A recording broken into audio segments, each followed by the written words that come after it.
कि बेशक ये कुरान उस फरिश्ता आली मकाम का सुनाया हुआ पैगाम है जो साहिब कुव्वत है, मालिक अर्श के यहां ऊंचे दर्जे वाला है, सरदार है, साथ ही अमानतदार है।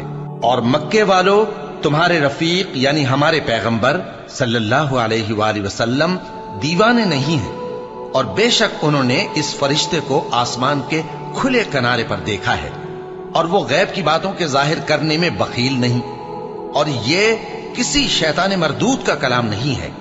फिर तुम लोग किधर जा रहे हो? ये कुरान तो तमाम जहानों के लिए नसीहत है, यानी उसके लिए जो तुम में से सीधी राह चलना चाहे, और तुम लोग कुछ भी नहीं चाह सकते मगर वही जो अल्लाह रब्बुल आलमीन चाहे।